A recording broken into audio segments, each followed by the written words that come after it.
The Monday Magnets podcast is brought to you by AIA Australia, a health, life and wellbeing insurer committed to help Australians live healthier, longer and better lives.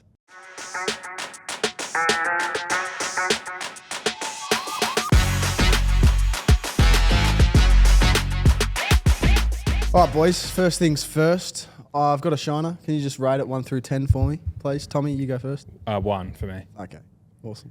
It's not prominent enough at the moment. You were happy with it post-game? I've seen worse in my time, though. No, your message to me made me okay with it. If a footy player thinks it's okay, then I'll wear it on the pod. Tails? 0.5. Sweet. It's not shining at all. Great. Can you turn towards me a little bit? Yeah, that's nice. I'd probably give that a 3. Thanks. See, the fact you had to turn, that's not okay. We got different levels though, Tails. Yeah. It's like what we touched on, the guys that do ankle injuries, the ones that are in and under winning it out. We've got different standards for shiners and things like that. Absolutely. Yeah, Absolutely. Hard injuries only. Long comeback recovery. Exactly. But out of the moon boot, only in the compression sleeve. How good, Tails. That's awesome. We're feeling good. How's it feeling, that left peg? It's not as bad as I thought it would be. I started walking yesterday, and it felt all right. I haven't really, been too sore. So Return to play? still I reckon 4 to 5 weeks. Oh, but God. I reckon if it comes up all right and I start doing a bit of jogging in the gym or running on some flat surface, could be earlier. Might get a game under my belt. We need you back, Tails. I know you do. Dossie. After that performance on the weekend. Today, the biggest game of Div 12 Rezzies gets announced for the 3rd consecutive year. And Tails, it's a bit, you're in disrepute at the moment. You don't know. You don't know if you're going to get up. I know I'm there for 5 goals. I'm there for a couple. But Dossie, you've got a lot of ground to make up in this sort of format, don't you? Yeah, so Tommy, obviously we play the biggest game of Div 12 Rezzies every year in Adelaide, a huge event. And I think I had 3 touches in the first game and maybe 6 in the second game that we played. Just the bright lights, the big crowd. We get sort of a couple of thousand down there. I seem to crumble, so I need to redeem myself. Have you got any tips for the big man on a big stage? Because obviously you've played in grand finals, Anzac days, big freeze games. Have you got anything for the little fella? Maybe you get to a back pocket, take a few kick-outs. That's a few ways to get your stats up. It's not always about stats, Dos man. How's your 1%ers been? A few smothers, a few blocks off the ball? In the games on the weekend, I've been getting a little bit more 1%ers, but in the biggest game, I seem to run away from it. Like, there's kids everywhere, the lights are bright. I seem to just go a kick away from the contest every contest. So I think I might need to run towards the fire this year. That might be a good start. Yeah. Just be to a honeypot, I think. Yeah. When you see it. Well, actually, when you go watch junior footy these days or Auskick, whatever they're doing down there, it's all segmented. It's like netball. Yeah. Really? Back when we used to play juniors, it was just beast to a honeypot. You'd have 36 players on the field hunting the pill. That was the best. Yeah. Everyone's in the back pocket, even the full forward for the other team. Yeah. Well, how are you guys feeling about our loss on the weekend? We lost by 7 points. Mate, Well, Baz walked off the ground. Baz Yeah, cracked because I it. got told to. He walked off the ground, grabbed his told to. bag, left the change rooms. Tommy, I got told to leave. You might I need got to be told. put in for 2 for a bit of feedback from This what I'm was gathering. some leading bit teams. Bit of a feedback session. This was a big dummy spit. Teach. Really? No. Checkers said, No. Baz, No? get off the fucking field. And I said, all right, mate, I'll get off the field then. He what I left was- without. I think it's crisis meetings at Div 12. Yeah, it was. It was a shocking loss. We had control of the game the whole game. We were playing Hawthorn, so I felt like I was playing in the AFL because they had the brown and gold and the Hawthorn side. The ground was a junior-sized ground, but 140 metres in length. in control Wow. the whole game, and we couldn't get it done. So there was tension. So I'll run this by you. We have a midfielder in for his first game in this year. He played, and his body hasn't held up historically. And so it gets into the 4th term. He's playing on a player that should not beat him in terms of body format and aerobic fitness. This man should not have been beating him. But this Baker we got in, who's a gun, by the 4th term he couldn't move, and so he's in the midfield. Loses 1 to this guy, loses 2 to this guy, loses 3rd clearance to this guy, and it's not necessarily his fault, but he's just gassed. So I say put him forward on the wing, and Dossie yells back, all good, which was his prerogative, and then I said it again with 3 minutes to go, and Checkers said, And Checkers cracked at him. Stop, mate. stop saying that shit. And I was like, oh, fuck. And then I Do you know what? It sounds like such a simple answer, but when your good players aren't out there playing, that's as simple as it is sometimes. You can look at midfielder and tactics and leadership and all sorts of things, but when you got someone with a left peg, with the number 54, with the colourful headband, your answer's right there. Yeah. You need your good players playing well. See, the vibes without the chief of the vibes sort of around here, and being limited to just the bench and making the rotations on the bench, I can only sort of get to around here. So, yeah, I feel like from round one, the vibes are just back down. Yeah, the vibes are low, but a lot of blue sky. Yeah. We'll bounce once Tails is back. Yeah. Once you're back, that's the first game I'll get to. Bloody eyes. I'll be there. Who's the vibe setter in the Pies rooms? Vibe setter. What type of vibe setter? Surely in the music in the gym is Brad Maynard. Really? Who would you say is your barometer? The person who, when they walk in the room, aura, or it's just it's just like the whole mood lifts. Like right. Well, we got different guys that cater for different situations. I would say the wittiest and sharpest with his wit and funniness, if that's a word, Steel Sidebottom. Yeah. He's just sharp. Yeah. Comebacks, just poof, lightning. Brad Maynard just in the gym. It's like you're at a techno event. So some guys hate it. The older guys hate it, but he doesn't really care. The volume just goes up and up and up. And he loves a big sweat up in the gym. So sometimes the aircons are off. We're just sweating it up. It's like you're at a genuine techno event. Yeah. So that's good. Yeah. The bros at Telly. Who else we got? Everyone brings their own little strengths to the table. Darcy Cameron's always having a dance-off with someone. Yeah, Timmy Membry, a recent challenger. So with the techno theme in the gym, the boys are like and sort of, pretending they're at a rave at the moment. So there's a few different things going on in the gym. IQ on tunes a bit? Yeah, every now and then. Yeah, he's probably the backup to Braz. And he gives you a bit of a different vibe. The Braz. I often get asked, and I'm sure you guys do as well, who's like the nicest footballer that you've met? And I often say Braden Maynard, and they're like, no way. No way. See, James Sicily is very similar. Yeah. But you see them on field and you just think, oh, they must be tossers because the way they compete. And Braz had a little fiery incident with Dangerfield in the game, and they've just got those hot heads that they can flip and go off. But two of the nicest guys you'll meet off the field. Absolutely. I think, there's a difference between white line fever, like on the ground. Yeah, difference between a footballer on and off the ground, because I think Mac Andrew is the same. Like when we met Mac, he's like cool, calm, collected, like loves everything, like loves to just get involved. But then on the ground, like you can see him in like spot fires and like always trying to get under the players' skins. The one with Thilthorpe, like that got a bit of coverage, which didn't look great. No, I must be honest. But like you said, doesn't necessarily mean he's not a good bloke off the field. Yeah, he's a ripper, legend. It's an important gear to have in your repertoire because there's been players that float in and out of the AFL that are good footballers, but they don't have that sort of gear to go to from a competitive standpoint, and they sort of get.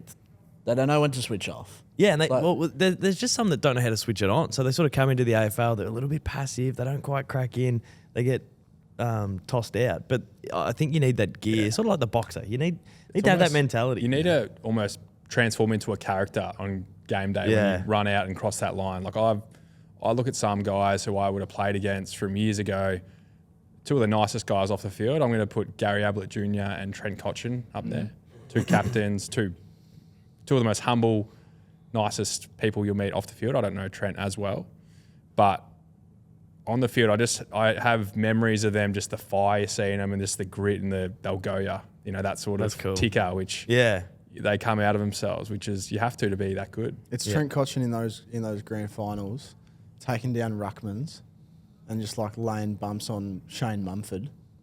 I loved watching him in those couple of years. Maybe you need a bit of fire in the belly. Yeah, I feel like I rock up on game day and I just want to be friends and just want to get in and get out. I need that. So you like to butter them up. Yeah. Butter them up and then. You need a bit of grit. And then I sneak off out the back. Yeah. Out the back shoulder. The other week, Dos gets out of the car at one of our games. Yeah, no, you go back to your car and there's one of the opposition rocking up. And you said g'day to him? I went back to my car to get my boots. And as I'm in the car park, one of their guys rocked up. And I was sort of like, in my boot, I turned back. I was like, g'day, mate. Because obviously we're playing against each other. And he just looked straight through me to a point where I thought there was a language barrier. I was like, oh, maybe they've got like an international student playing and this is like one of his first games of footy. And I've just gone, g'day, mate. And he has no idea. But he just looked straight through me.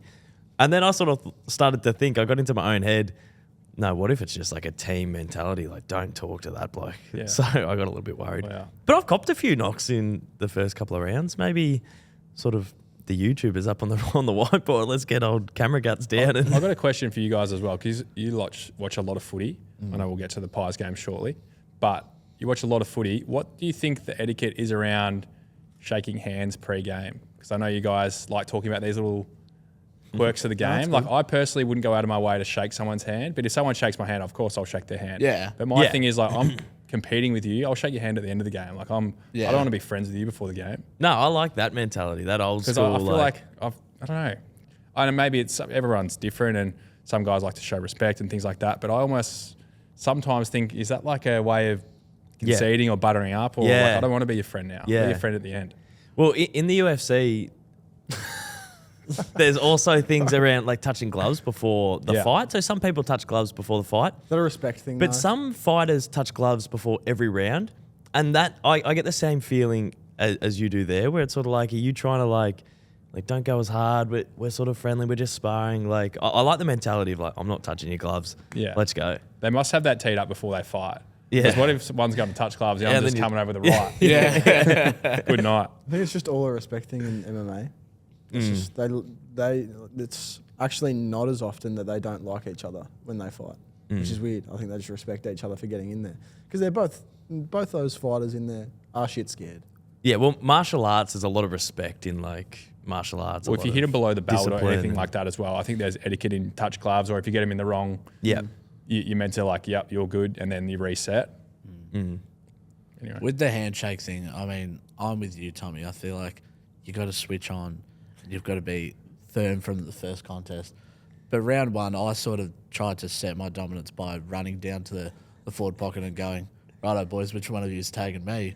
He literally said that. He goes, Dossie, watch this. And then just says it in front of everyone. You get a few laughs? Yeah, I got a few laughs. But then I kicked the first goal, so it's the mentality. Yeah. It worked. Yeah. It worked. Pew pew. Worked. Mate. One of my favourite things is if you get into like an argument with a player, you get into a bit of a biff with a player throughout a game, might be, lipping at each other a little bit.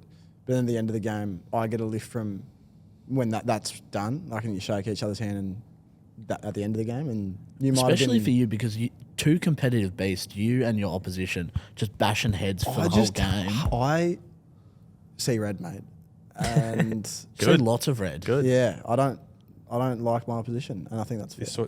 This red. Yeah. Red. AIA red. Yeah, that should be a strong red. That should be a new colour. Well, that's always the case as well. I've had some massive, what's the word?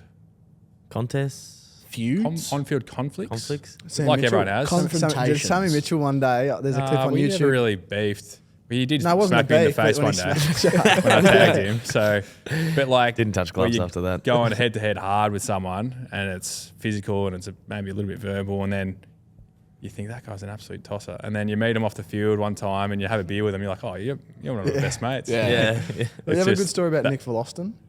Oh yeah, this was years ago. He I don't even know if he knew this. I think this was when I was playing for Sydney, and he whacked me and he actually broke one of my ribs. Oh my goodness. Yeah. And then I sort of like, that got me, but I didn't want to show it too much. And then I think it was a year later, I might have been at Hawthorn, and he came to get me again off the ball. And he stopped and said, oh shit, mate, I'm sorry. I don't know why I always go for you. It's just like programmed in me. I was like, nah, it's all good. He's actually apologised to me mid-game. That was pretty funny. That's always good. Yeah, but he's the type of player that you like playing against, because he's just going to leave it all out there. Like, he's intercept marking as well. I was looking at some stats on him the other day. He's a star. He's a star. I was there one day, he took a massive screamer on Buddy Franklin down on the wing of the G. He's a freak. I don't know how much time we've got with you, Tommy, so let's jump to Pies Cats. Match of the round. Match of the year. Yeah, so, if you've got any arguments, please let me know. This round of footy was not... In a round of football, like, this game stood out like a sore thumb. Yeah. Because it had everything. It ticked all the boxes. Had back and forth. It had just like a thriller ending. It was 2 big games. It was at the G. It was just 82,000. 82,000. It's just what you want to see. And the rest of the round, like there was rivalries like the Q Clash, the Battle of the Bridge, and everything, but none of it just wanted to show up apart from this particular game. So I'll let you continue there, Baz. Yeah, well, just an unbelievable game, set of circumstances. Jake Crisp probably would have been one of the AFL's all-time moments if he kicks. I thought it that was goal. just set up for him. It was a fairy The tale. fairy tale. I was Everyone was thinking it. so aroused in my lounge room with because I was watching Excuse me? I was watching it with Baz and Vinny, and I said out loud to the boys, I said, "Fuck, the pies have got something left here." And Vinny, our other housemate, goes, "Nah, shut up, mate." And like There was nothing left on the The- clock. I we were didn't know there riding was that. enough time to get a mark. The way that it just came out of the centre circle, Steely just throwing it on the boot, and it was Jack Crisp's lap that it fell into. On that, just by the way, what an effort to mark that ball. That was like fucked. down low, chest, so good. I was thinking he's going to kick it because he kicks Grand final. them from that spot all the time. In the grand final, he kicked 2 from the 50, but that's his range. Like, he loves that range. Yeah. Whether it's on the run or a set shot, it was set up for it, wasn't it? But I did love the way, and Fly touched on it in his press conference after, how everyone rallied around him straight after. Yeah. Well, that's I know like Tommy would know more than us, but Collingwood embraced the imperfections, and that's what we heard from a couple of years ago. And he had the shot, he missed it, and within a second, it was like he didn't even have the shot. It was like the game just ended. Like everyone just got around him. Like there was no falling on the floor or like, oh no, we've missed an opportunity. It was like, missed the shot, all right, let's move on. And that's like that Collingwood mentality that we've known to love the last couple of years. Yeah, it's that you can still be a winner without actually winning the game, with the way you carry yourself, the way you support your teammates, the way you respect the opposition, the way you don't fall to the ground and show poor body language. It's something that we do at training. It's something we preach pretty hard internally. It was Some of the it was funny that all happened because I remember Mark Howard actually said in the commentary, he's like, I thought he kicked it because all the Collingwood players were around him as soon as it left the boot. And then like he's like, shit, I'm not sure if he's kicked it or if he's kicked a point, but yeah, the Collingwood mentality is crazy. And then Paddy Dangerfield as well, to not even go to his team and celebrate, but to be the first bloke to get around Jack Crisp, I think, shows why he's levels above. What about his game? His last quarter, but his game in general. He's a wrecking ball. Yes. He's still got all of his power. Like, he's so Just powerful and sprints strong. out from full forward. Like, when he just V-lines the ball, it's like, good luck Does getting this- in the way of that. Is this where you should maybe put on like 20 to 40 kilos of muscle and just come out one out of the goal square, Titch? Wow. Well, if I could, I would probably Tails, but he's still a superstar. Like, these guys are playing to 35, 36 and still some of the best players in the comp. It's incredible. I want to ask you about that last clearance because it got a mention on First Crack last night. And Kingy was talking about, like, will we see teams use this tactic just throughout a game where Nick Dacos was in the midfield but basically went down to centre half forward and left all this space in front of the contest. And obviously it opens up the midfield stoppage.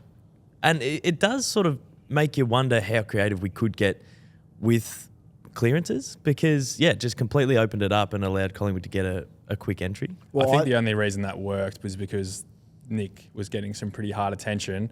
And normally if a player just went and did that, you just let them do it and play 3v2. But that wasn't actually planned. But I think So Nick being just smart, he would have recognised, okay, we need to score. The best way for us to score, a 2v2 is better than a 3v3. He would have, I saw him tracking back. He's like, he's still with me. And then he would have just he's a smart player and selfless. He would have just made a call. I'll speak to him today, but that's what he would have done. And wow. they had to play for Pendles in there. And I think it was smart play. I It think was it's so- a one-of-one. I don't think it really happens ever again. But It was so creative, but it works so well that it does sort of make you wonder when teams have a dominant ruckman and strong midfielders and like, can they create more space or can they open up different options for the ruckman and for the midfielders throughout a game? Like, could we see teams start their midfielders at centre half back, centre half forward, and like really get creative in clearances? I don't think we'll see it much, to be honest. Yeah. I didn't think it actually did anything because there was another stoppage after he had gone forward and then they kind of clogged it up again.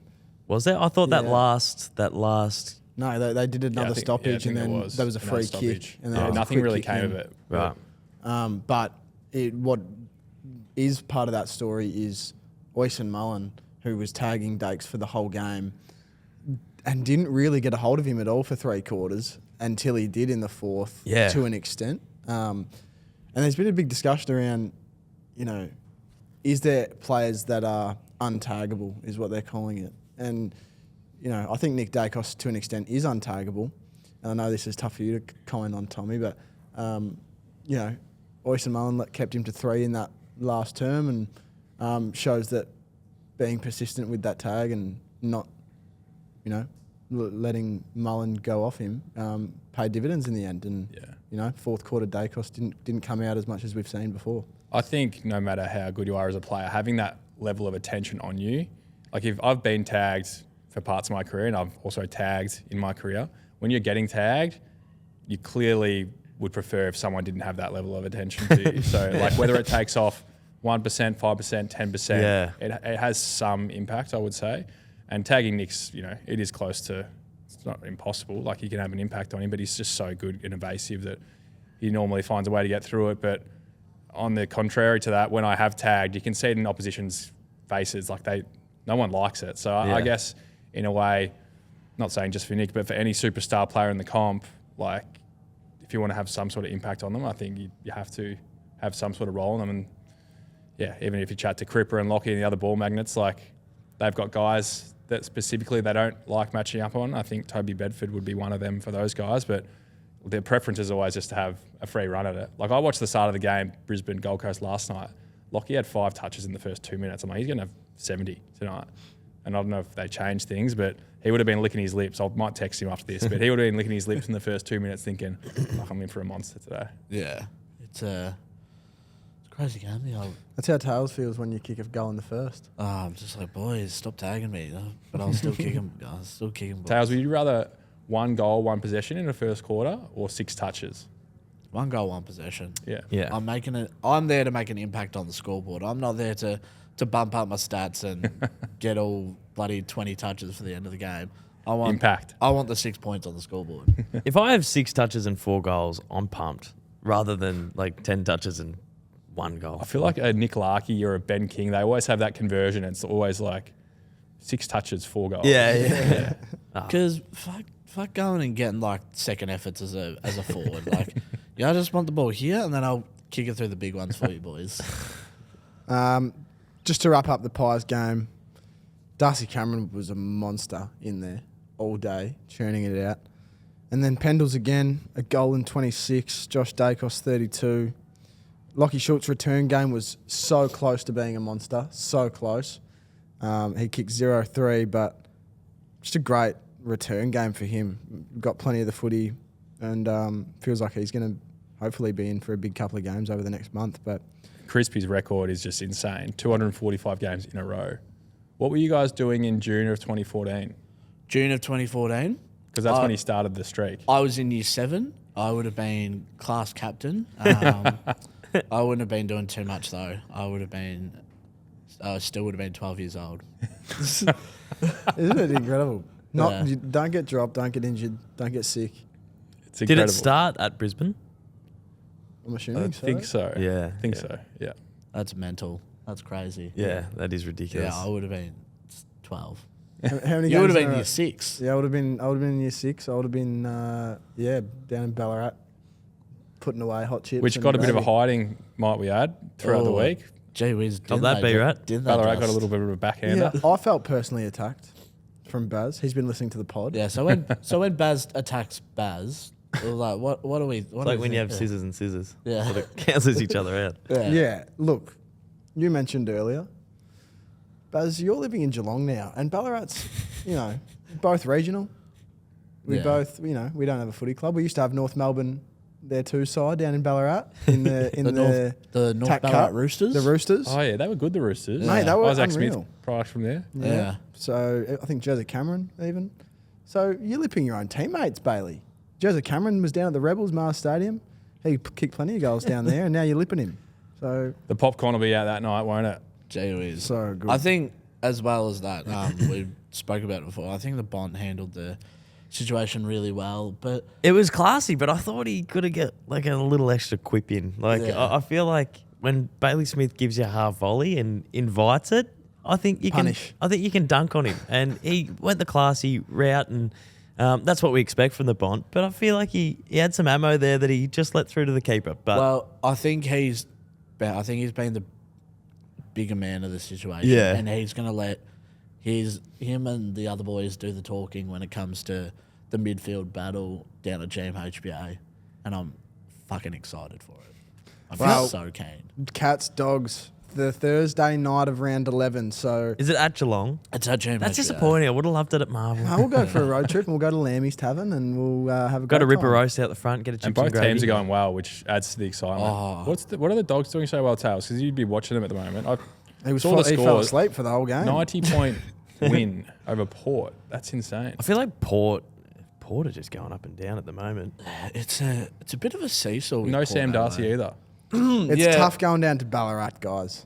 I'll be honest. Like, Not for the Dogs. They kicked Yeah. 7 against the Breeze. but like they play there twice a year, every year for the last 5-6 years, and Port Adelaide have to travel down 8 hours on the road to stay at the RACV in Creswick. Well, they flew down, And, so that's all right. you know. Surely you'd stay at Melbourne. Or do they That's actually just another stay? hour and a So half. what they did, Do they because stay in Ballarat? Yeah, they stay in Creswick, which is 15 But is that an minutes excuse out. because the Giants travel down to Melbourne, they fly to Melbourne, and they drive to Geelong, and they've won their last 4 at GHMBA? GHMBA. Well, sorry, how do you say it? GMHBA? GMHBA. Sorry. So Baz, I actually went down the Friday that Port Adelaide rocked up. and Unreal. Went to their captain's run. How was Ballarat? How was it? Hot, I'm assuming? No, it was fucking freezing. Oh, no It wonder. was my nipples could have cut glass. It was that cold down there. So we actually drove down to their captain's run, and they flew in. They didn't drive down. They flew in, and then got the bus straight out to training. Then they were staying in Creswick, which is just a little bit out of Ballarat, just in the RACV resort out there. But Nice little golf course. It's nice. nice little well, they couldn't play golf. Unlucky. Couldn't really do too much out there. So it was a lot of regimented, like, sort of timelines of where they had to be, like off the plane, go to training, from training back to the hotel game, fly out. So it was very Get the L. Get out of there. Any Pies boys on, or even Hawks or Swannies boys, on road trips or away trips take a PlayStation or something with them? Yes. The answer is yes. What Who do was they big play? on it? Just Who was COD? big on it? Let me think. Pretty sure Guinea was one. Yeah. Yeah, he'd be playing Who- COD. Oh, 40 sorry. minutes Yeah. of Game time. Now it's just come to me. So we had a pre-season camp this year in the Gold Coast, and we'd get free time. So what do you normally do in the Gold Coast? We had options. You had Wet and Wild, you had Dream World, you had Movie World, you had some of the best beaches in the world. It was Golf. Billy Frampton, Jamie Elliott, Billy Pav. and who was it? Coogee Pav. good. Yeah, Coogie's in Jamie fucking- Elliott, know, Billy I know. Frampton. I There was was just one saying more. Billy Pav. Anyway, they just locked in their room and played computer games or Fortnite or I don't know what it was. Not when I'm not with the times in that regard. Not when Ripley's, believe it or not, and it was on Cavill Ave, and you've got some of the best golf courses in the sun, and you Yeah, go there's a to few. We got a few Topgolf. gamers. I wouldn't mind doing another road trip with you, Dusseldorf, to Goldie. You went on your first. I've got the footage of Doss's first roller coaster. ever. Yeah, I hate roller At coasters. 29 years old, And first roller coaster. Baz forced me to go on the Superman as my debut, and then we did the Joker or the DC Rivals or whatever it's called. The Superman was the scariest thing that I've ever been on in my life. Never been on a roller coaster. Baz just hostages me, straps me in. He goes, "No, it's not that bad. It's over in 7.5 seconds." And I went, 7 seconds, mate? The track goes for 300 meters. What do you mean 7 seconds? Anyway, we just shoot out. And there was one, like, sort of like the first hump of the roller coaster. I got lifted out of my chair, which is natural. Like, that's what they want you to feel while you're in the roller coaster. But because I've never been on one, when I levitate a little bit, I just started making noises that I've never heard before. So I just started going, and Baz is sitting next to me going, "No, you're right, mate. You're right. You're right." I'm going, Play those noises without any context. That can be a real. Jeez, what's going on at Monday, mate? Good So pod, that. yeah, I'd Oh, like to go back jeez. and really own the roller coaster Yeah. ride because I hated that, like that feeling in your guts when you just get pinged off the edge. It's There's no terrifying. other way we could have done it though. You just had to Yeah, just had to. pop the cherry. Yeah, just Sorry, just back to the Dogs. They play back at Ballarat this year because it's a bit of a fortress down there for I think them. it is two I think we times a year. have one more game, and I do believe it might be against. Could be completely wrong, but I think it's against the Giants, maybe. Yeah, I'll let you know if it's the Or the Giants. That Crows. you're really selling yourself short if it's the Giants at Mars. Isn't You know it? what irks me though? So I love the games down at Ballarat. I think they do it really well. Thanks, mate. But when they're doing the construction for half the field, surely we just give it a year off. Yeah, That's just it's annoying. Not a great look. It's because it's a deal that the Dogs have made that makes them play 2 games a year. Well, the there. deal should be people can watch half the ground. Like I don't know. If know you're why doing they're doing construction, that? let's just skip it for a year. Oh, well, they'd fucking skip it at GMHBA for all of last year. Then, I'd skip it forever at GMHBA. That is a hole. Tails, I'll have a hoodie for you by then so you can actually warm up down at the Rat. Yeah, absolutely. May 21, Baz. I'll be. May 21. Where's your hoodie, Dos? My hoodie. He spilled a bit spilled of my coffee. coffee. He spilled a bit Oh of my! coffee. Bit of respect. Oh my god! But the Would've coffee's been brown nice. and so's the jumper. Blends in nicely. It's starting to smell because I've just worn it all week. Like, just haven't taken it off. Yeah. So comfortable. But it looks so good. Doesn't matter how many wears you get out of it. It just looks unreal. You may as well be like an ambassador for Ball Magnets with the amount of Ball Magnets merch you wear. I love hoodies, and you guys do some of the best. So Only the best. it's a no-brainer. The Dogs play Adelaide Crows at Mars Stadium in round 18. Do we go? The crumbs. Ball, Yeah. Monday Magnets road trip. Road trip. Yeah, we'll do a Absolutely. Ball Magnet Sports Academy road trip to Ballarat. Done. Yeah. Who do we play against as the sports academy? Are we going to play against the St. Rebels? Pat's. We'll go St. Pat's College. And I'd like we'll to do a get, talk at St. Pat's. Yeah, we'll get Sammy Lawler down. We'll get Aaron Cadman down. We'll get Lowy down. And we'll just play a little scratchy. Huge. What about the Butlers? What about the Butlers? Can we bring them both down? I'm sure they'd be interested, mate. I'm sure they'd be interested. No, we'll go back to the round review. Essendon, North Melbourne on the Thursday night. North Essendon- should have won that. Essendon by 3. I'm just happy that North at least showed up because they deserve to show up after a weird sort of week. Obviously, the saga with Corno. And Do you think the cane corn stuff motivated them? He sort of I reckon gave- it might have been used internally. Gave Sheasel a clip. May have. Knowing Clarko, he'd use some thing around that. I can't Shees believe- is actually coming on the Ball Magnets pod as well. Huge. That's So we got Will Yes. Ashcroft actually on this week after a best on performance, Gee whiz, he's which good. would be a good listen for everyone. Talk Big about his grader. Norm Smith and everything last year and what he's obviously doing well at the moment. Wash up. But yeah, Yeah. washing up, let's go.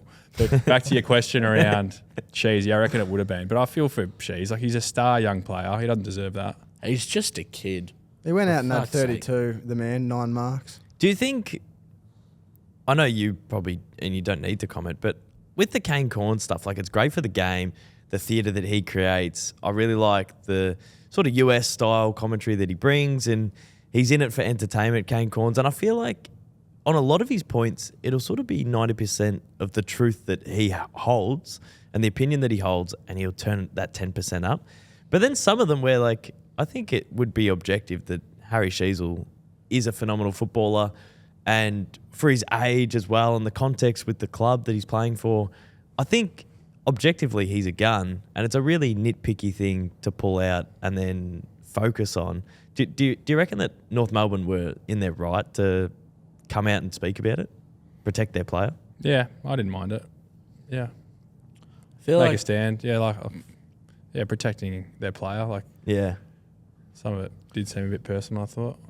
Paul Roos came out during the week and said he doesn't think Australia or the AFL is ready for this type of media. And I can see why, because I'll if you pack it look up at then. Yeah. Cameras off. See you later, AFL. Fucking Yeah. let's go home then. I understand what he's saying, but then I also because America, there's so much, NBA, NFL. You're just not as close to everyone in that circle. I was going to say that there's so many players, there's so many states, there's so many cities, there's so many teams. But in Melbourne, it's like, even us, and we're not Kane Corns, but we'll see a lot of the players that we're making skits about or making songs about or sort of doing comedic stuff with, to a point where it, like, for me personally, the next time I want to make a parody song or whatnot, I sort of got to realise that you'll see them throughout the year. So for Kane Corns, like footy is such an intimate industry. So you're sort of potting people that you'll see in the commentary box and whatnot. But from a journalistic point of view, you're trying to do the best job you possibly can, and with that comes giving your opinion. I think you do have to have some level of opinion, otherwise no one would ever say anything. Yeah, So absolutely. You have to say something if you want to be in media, and obviously gets headlines, so that's what they want. But yeah, I think there can be a line crossed, like labelling it cheesy ball. I don't know if that's warranted. Kano's a shock jock, and if he's not making the big calls, then who is? And the game would go boring. No, I to a degree, I agree.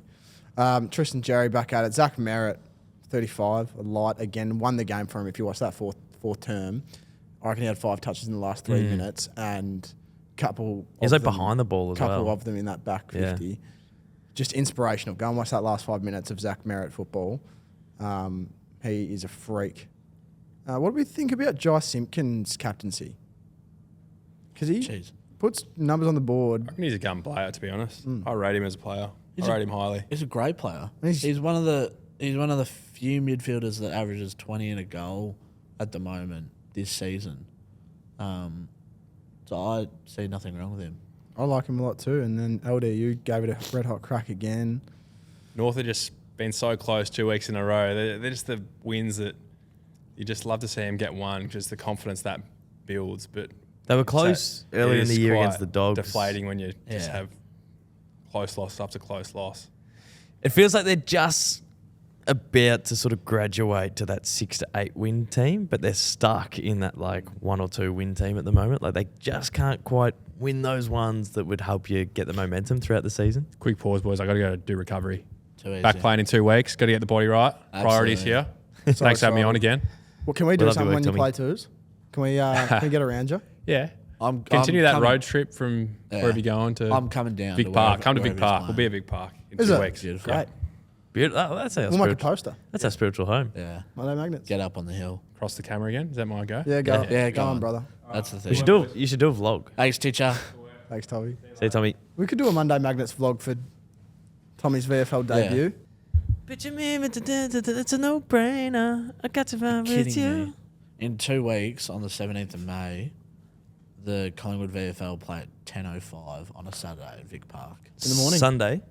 Saturday. For fuck. Oh. But That's the when we week, play. the week after, Oh, no.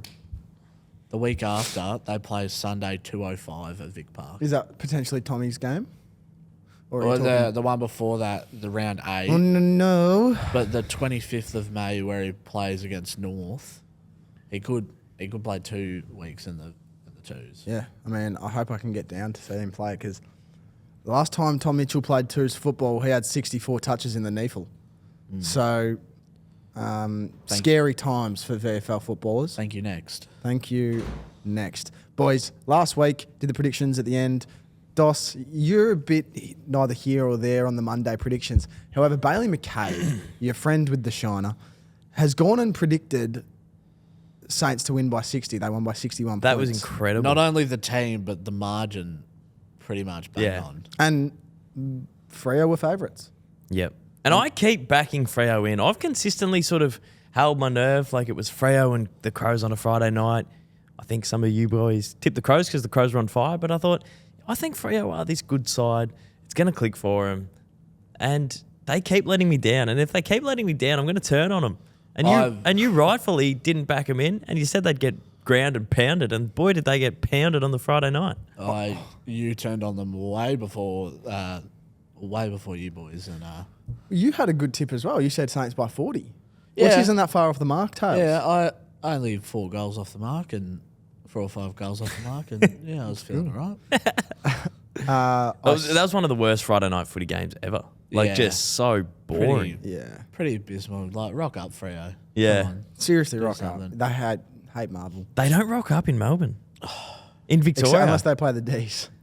Pounded by the Cats. They got done by the Ds. And then Huge win for the Ds. they've lost to the Saints. Yeah. What do we do, Freo? I historically have a really good gauge on whether the Saints are going to win or not.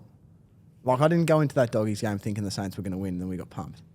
But I went into this game very confident that we were going to pump them. There's a lot of teams this year. Like, I reckon Port have won by 10 goals a couple of times and lost by 10 goals a couple of times. I reckon the Saints are in that bracket where they've had a couple of 50-point losses, couple of 50-point wins. Well, even the Pies, like the favourites have been Done. up and down as well. Yeah, but it's just weird that, like, I don't know, 60-point losses are more and more common. I remember 15 years ago, if your team lost by 10 goals, that was like a massive news story. That was a blowout. With the 666 and with the ability to score quickly and the competition's so close, so if you're slightly off and the team's slightly on, the gap can be put on really quickly. I feel like as well, games can sort of like, when games get away from teams, they can sort of take their foot off the gas a bit. Yeah. Like, I know there's teams that go, oh, we play to the final siren, rah, rah, rah. Sometimes, like, foot comes right off the gas and, like, a six goal lead can blow out to a 10-goal lead very quickly. Yeah, I agree. But in this game, we did have our AIA ball magnet of the round. Tell us about him. Young Jackal McRae. I mean, he's just doing it week in, week out, isn't he, lads? It's just what he bloody does. 38 touches, 19 kicks, 19 handballs, 8 tackles. Stop it, Jack. 6 marks. Give it a rest. No, he's not giving Get it a an rest, arm mate. across, Caleb. He's earned himself a little AIA cap and one of these nice little water And we'll send that out bottles. to you, Jack. Yeah. Send it down to RSCA Park. But like barring Brisbane, who are 7-1, there's most teams have had a kind of a poor loss. Even Brisbane gave up 90 points to Richmond a few weeks ago. So, Well, Brisbane got smacked by the Pies at home. Like, smacked. Truthful. Yeah. like, tell me if I'm wrong here. Obviously, we've seen the progression of what the AFL are trying to do in terms of rule changes and how the game has changed over the last half a decade with ball movement and goals, score. It feels like it's all coming to fruition this year. And I know it does feel like that more and more every... You good, brother?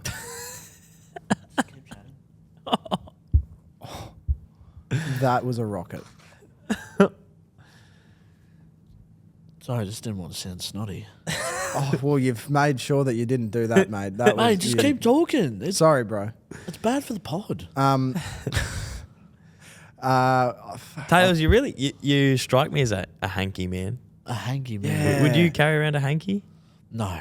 My dad for 18 years of my life, and I'm Hanky's sure a he still does. crazy utensil. It is crazy, isn't it? And Dad keeps it in his pocket, and if he hasn't used it and I need it, he used to give it to me, and it'd be warm because it's been in his pocket all day. Hanky. Unused. I'm not using it if it's been used. Hanky panky. I don't know if that's as... Sticking a warm That's not as bad hanky as up a kissing your shoulder. dad. It's not as bad as kissing your dad on the lips. Love you, Dad. Hankies are gross. Hankies are my out for 2025.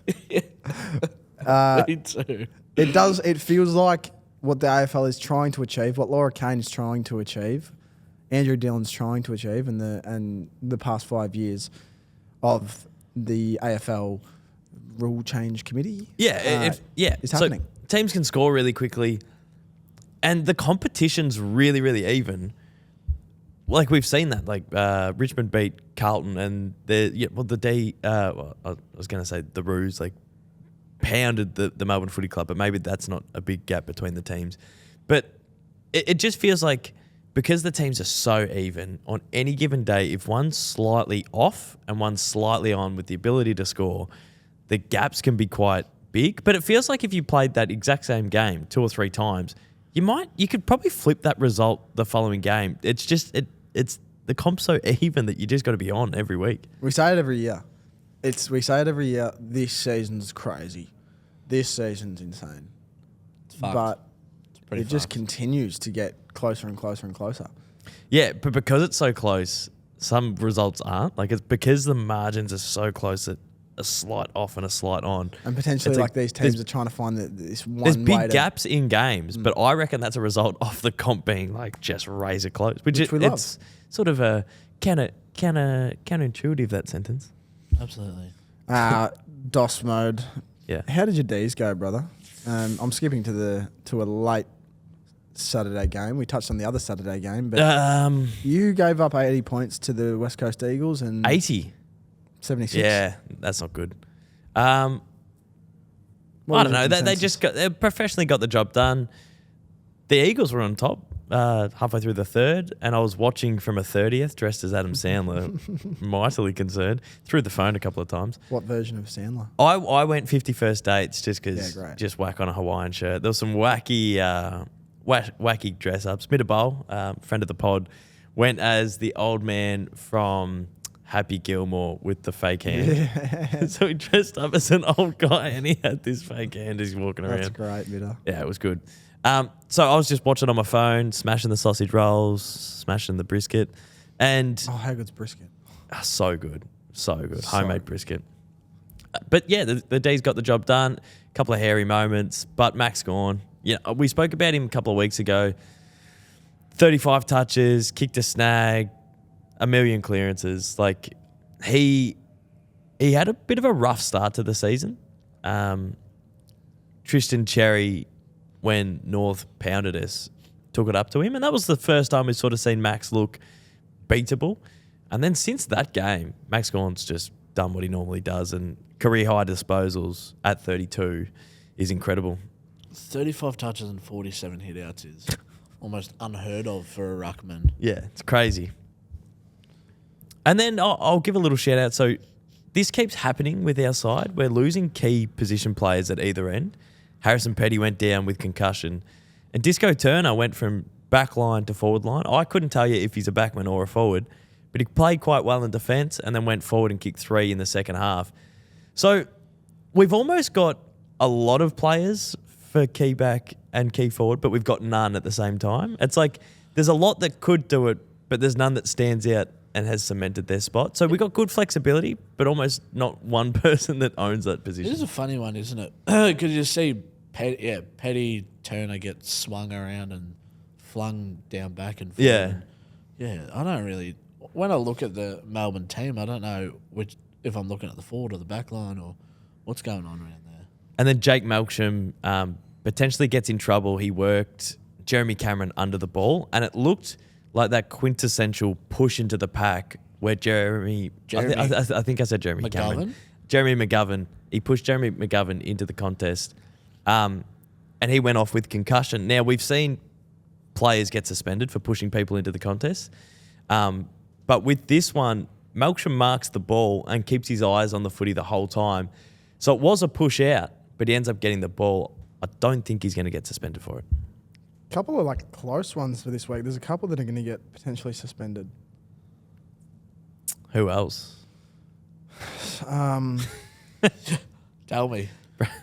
I can tell you. Breaking news. So Rowan Marshall has been charged with tripping Murphy Reid. So that big trip where... Yeah, he did fling the leg out, and that used to be a week back in the day. Yeah. Which, yeah, fair. The funny one was the Bobby Hill one. For the Pies game the other night. See, I reckon Bobby Hill almost tackled him on his kneecap, which I don't know if it's a trip. Like, the whole tackle was above the knees, and then he sort of... Yeah, he didn't, grab an ankle, Bobby Hill.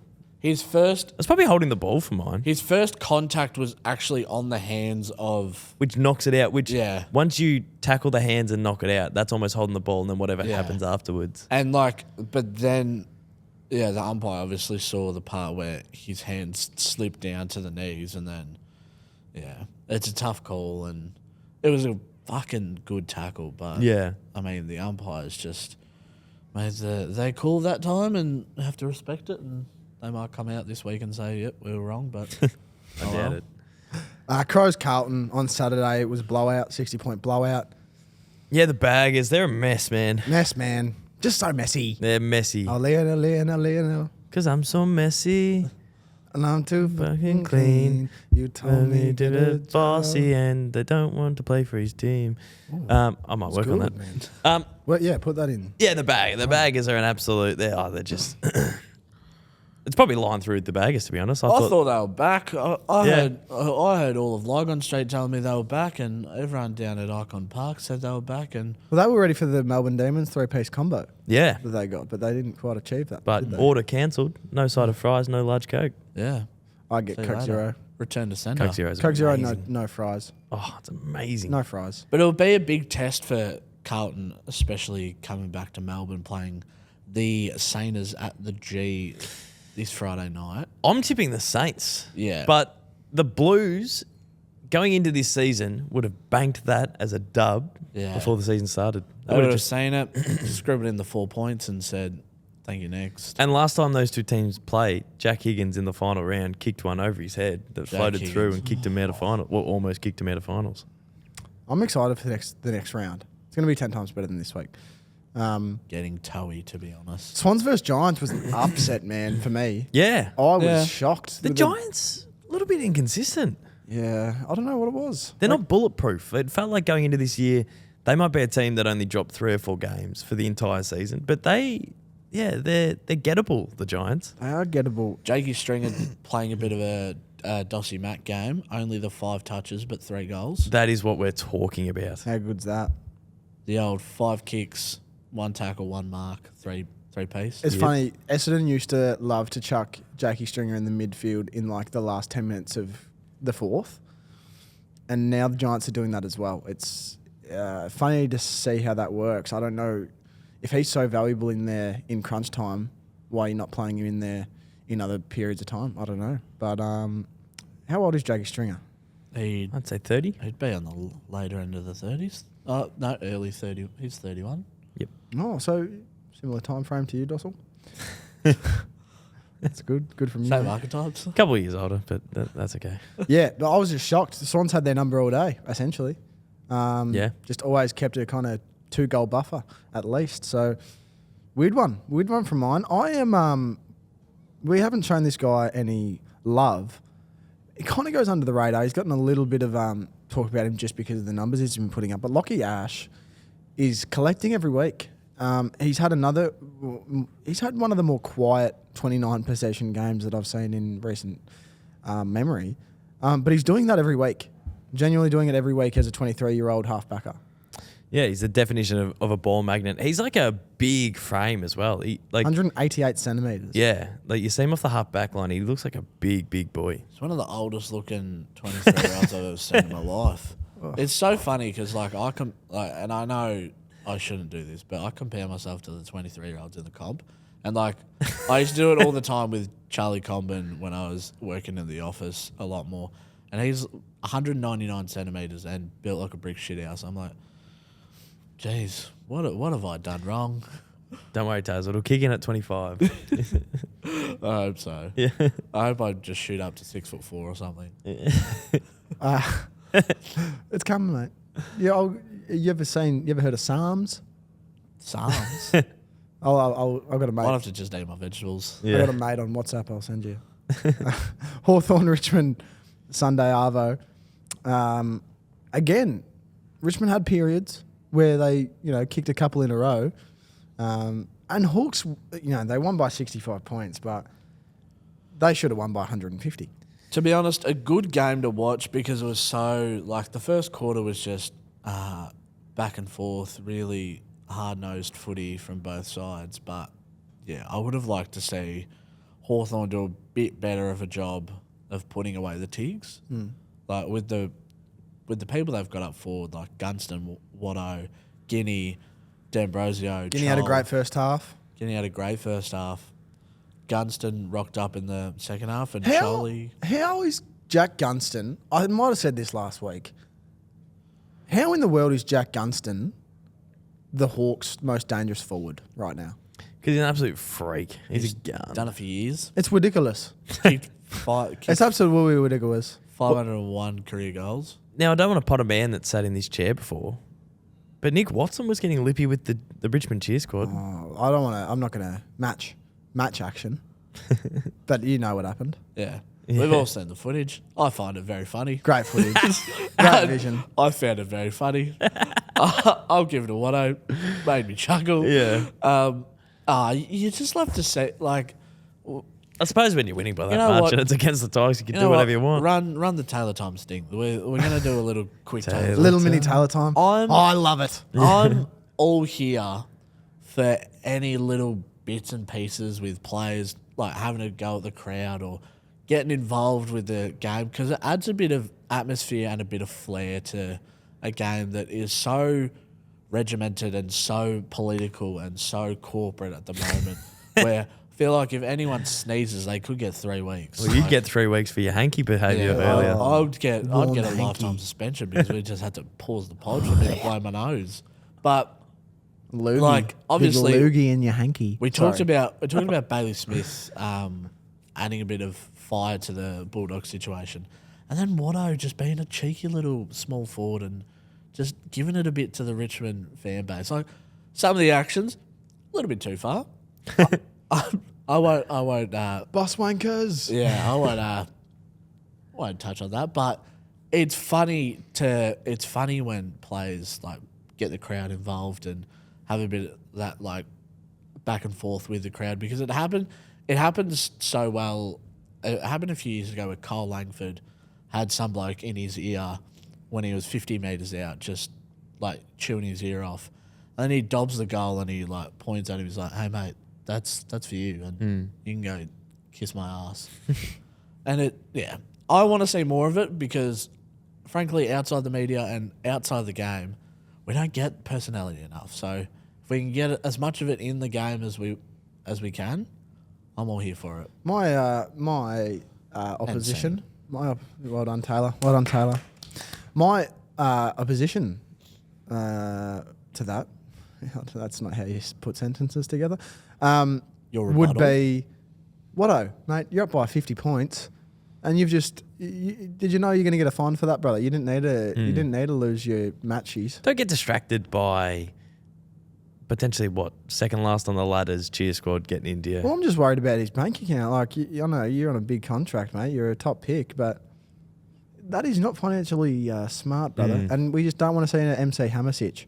So we're hoping for you, Watto. But the last game of the round, Brizzy Suns, which was so entertaining. I think there was one goal scored in the first quarter. Felt like a half. Yeah, it was doing stuff.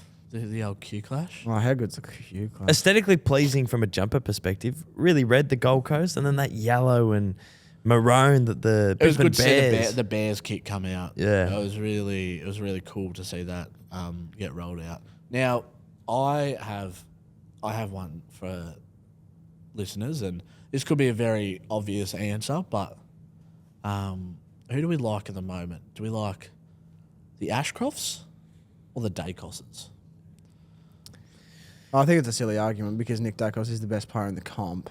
And so the Ashcrofts had 35 and 29 on the weekend. They had 63 between them. That is getting silly. Yeah, Tom Mitchell's had 64 by himself. In the Yeah. middle, so. Well, he was playing against blokes that had 9 to 5s and Oh, well. probably had Pilates at 6 o'clock that morning. But Honestly, mate, I don't know what David Swallow's doing during his free time, but...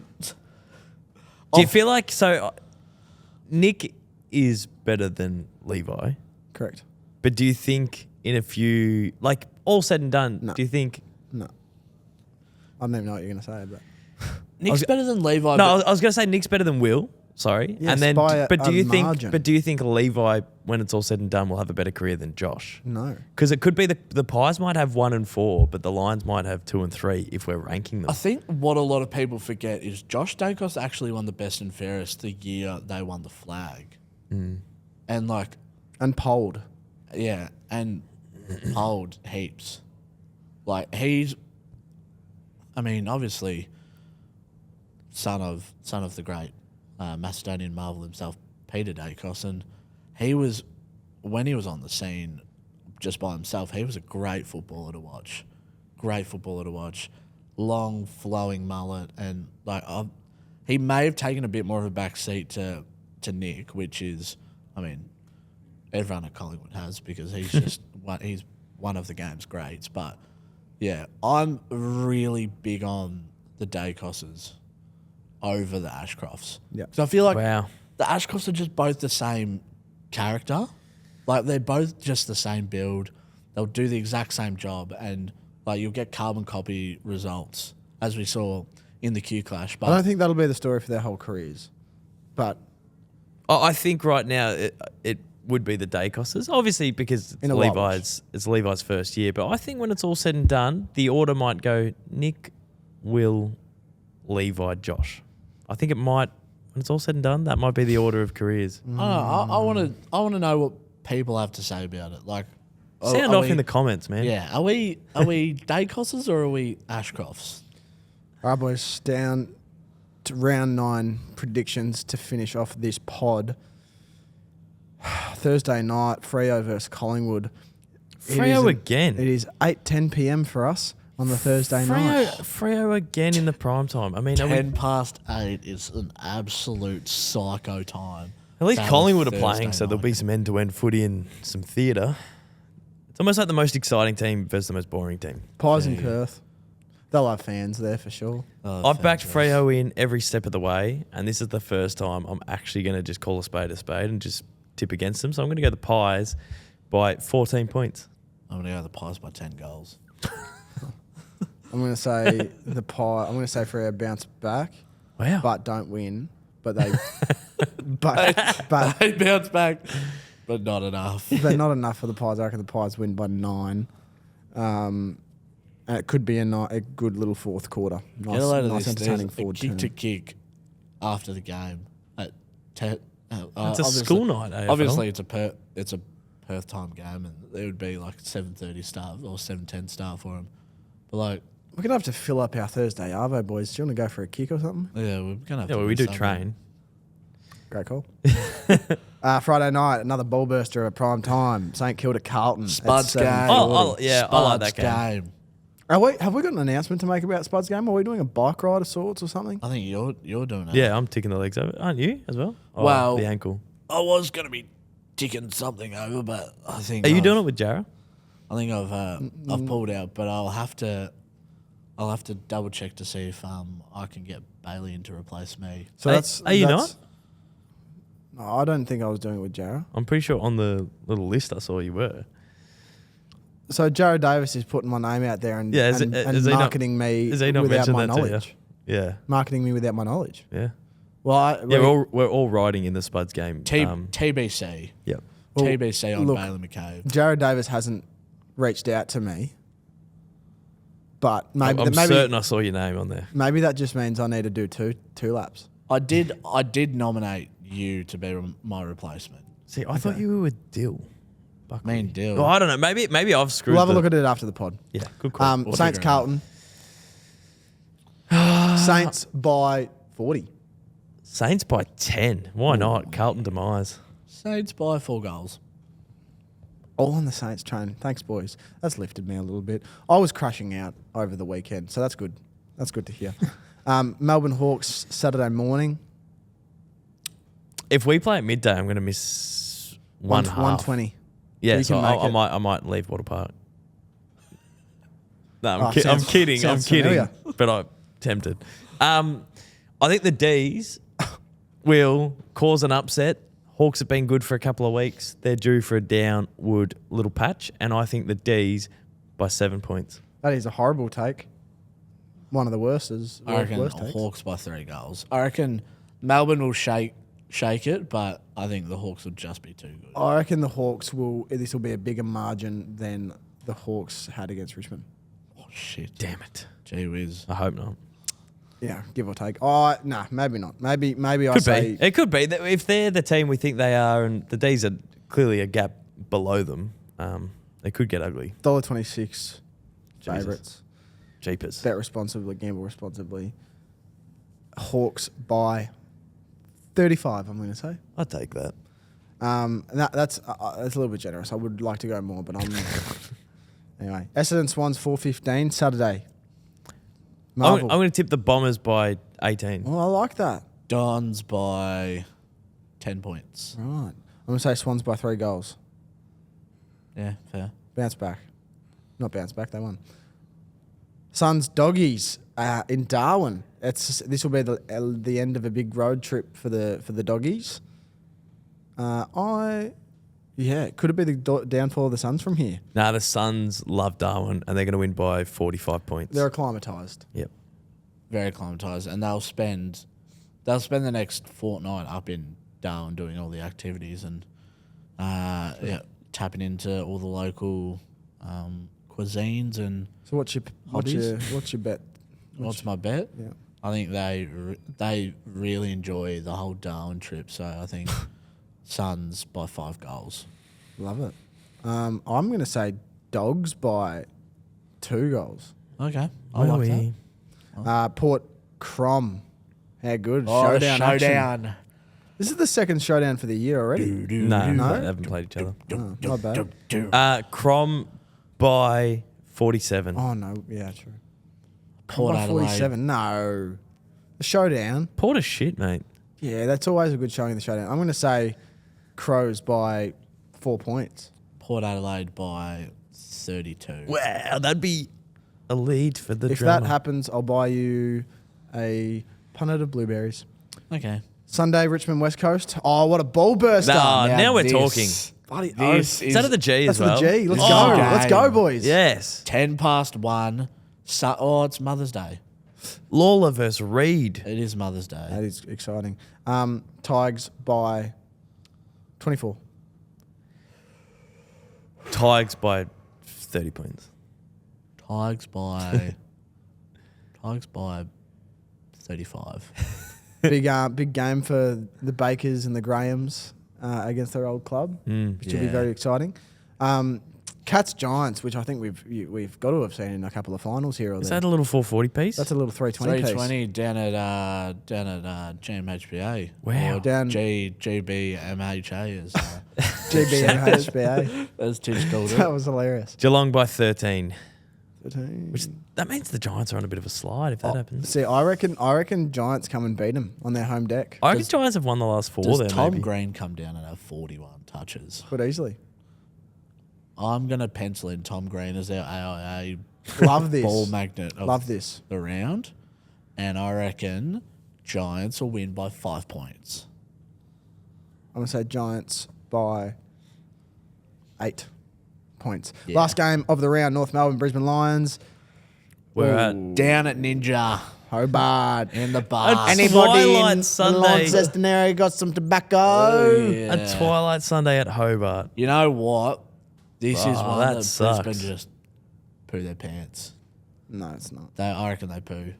Brisbane sucks. win by 140. North by 11. Brisbane by 86. Oh, Yeah, that's geez. probably more reasonable than 140, Nah. but the bonus by 11. just one more little prediction for us. Which umpire crashes out this week? Sorry, not umpire. Which coach? Sorry? Which head coach crashes out this week and spits the dummy? If there is one. Justin Longmuir? Yep. Or is it Longmire? Muir. Whatever Just a little whatever you Muir. feel in the moment. Yeah. I'm going to say Ken Hinkley.